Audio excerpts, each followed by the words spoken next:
¿Qué tal amigos de YouTube? Sean bienvenidos a este nuevo video del curso de Java en el que vamos a hablar de lo que son métodos. Un método es un bloque de código que solo se ejecuta cuando se le es llamado.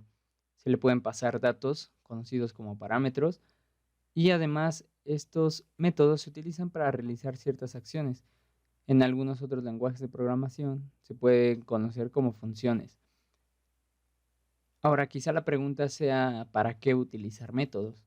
Y la respuesta es muy simple, y es que con los métodos podemos reutilizar código. Podemos definir un bloque de código una vez y utilizarlo las veces que nosotros queramos. Vamos a ver rápidamente cómo sería esto, ¿no? Anteriormente, cuando hablábamos al principio de este curso de la estructura de la clase main, veíamos ya lo que era un método, por lo que ya tenemos noción de cómo es un método. Entendemos que necesita un modificador de acceso. La palabra static lo veremos más adelante cuando hablemos de instancias de objetos. La palabra reservada void o el tipo de dato que devuelve dicho método, el nombre del método, paréntesis y dentro de los paréntesis los parámetros que queramos enviar a dicho método. Y por último el bloque de código. Yo voy a poner aquí un método rápidamente. Voy a poner public static void saludar, por ejemplo, y va a recibir un string, el que voy a llamar nombre.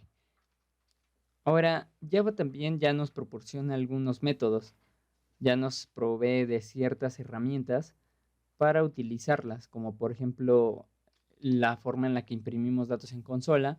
Aquí estamos accediendo a la clase system, luego a la instancia out, y dentro de la instancia de out o la clase out existe un método llamado println, el cual recibe un string para imprimir.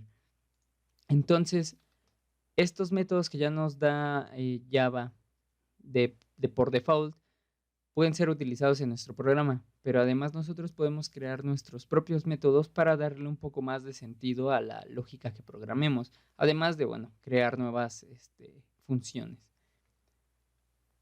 Ahora, ¿qué voy a hacer? Voy a escribir aquí la palabra hola y le voy a concatenar la variable name para que cuando yo mande a llamar el método saludar, salude a la persona que está, bueno, al nombre de la persona que está recibiendo el método saludar.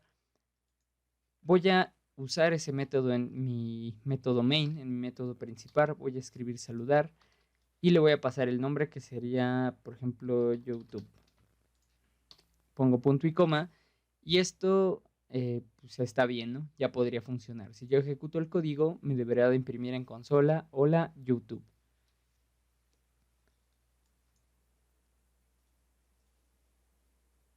Aquí tenemos el resultado y si se dan cuenta es algo muy simple. Realizar un método no tiene gran complicación, o sea, es algo muy sencillo, ¿no? Ahora, aquí hay algo importante. La palabra reservada static se debe de utilizar o la vamos a utilizar en algunos videos porque el método principal, al ser un método estático, el cual no pertenece, o bueno, vamos a decir qué significa.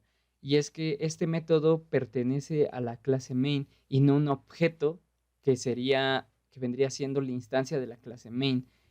Mm, yo sé que ahorita quizá no queda muy bien explicado y no se puede entender, pero en 5 videos aproximadamente ya vamos a estar viendo lo que es la programación orientada a objetos y vamos a poder comprender este concepto. Lo que queda o lo que hay que especificar es que, por ejemplo, para poder acceder a saludar, yo puedo poner main.saludar y aquí ya le puedo poner un nombre, por ejemplo, ¿no? De esta manera, podemos observar que el método pertenece a la clase o pertenece a, pues sí, a la clase y no a una instancia. Una instancia, por ejemplo, podría ser out, que vendría siendo una instancia de una clase dentro de la clase system, que, bueno, vendría siendo estática igualmente. Por eso es que podemos acceder poniendo system.out y posteriormente println es un método del objeto o de la instancia de out, a diferencia de saludar que pertenece a la clase main. Bueno, espero que con esto ya quede un poquito más mejor explicado. Ejecutamos el código y tenemos este resultado. Si se dan cuenta, la ventaja de utilizar métodos es de que podemos generar una lógica una vez y mandarla a ejecutar o a llamar cuantas veces queramos. Voy a crear otro método ya para terminar, que se va a llamar int, el cual va a realizar una suma de dos números, el cual voy a llamar int a e int b.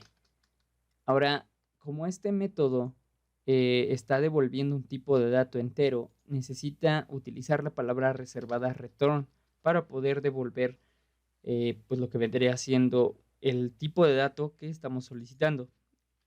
Para ello voy a poner que a va a ser igual, bueno, lo que va a devolver va a ser igual a la suma de a más b. Si yo mando a llamar este método, pongo suma de 4 más 2, por ejemplo, puedo almacenar el resultado en una variable llamada suma. Si se dan cuenta, no choca el nombre porque se sabe que suma es de manera estática y además es un método, a diferencia de la variable de tipo entero suma. Voy a imprimir el valor aquí, de esta manera, vamos a ejecutar el código y aquí tenemos el resultado que viene siendo 6. Yo lo puedo llamar también resultado, no es necesario que se llame igual que el método, que de hecho lo ideal sería que tenga un nombre diferente. Y de esta manera estaríamos viendo cómo son los métodos y cómo se escriben. Estas son las únicas posibles dos formas que existen de crear un método. Bueno, podría haber otra que podría ser un método que no haga nada, por ejemplo. Y pues no recibe parámetros y no devuelve parámetros. Entonces lo podemos mandar a ejecutar y pues yo aquí voy a poner no hago nada, ¿no? Y ya, ejecutamos el código y tenemos esta salida. Eso sería todo en este video. Si les ha gustado, por favor denle me gusta. No olviden suscribirse al canal para recibir más videos como este. Yo me despido, cuídate y nos vemos en el próximo video.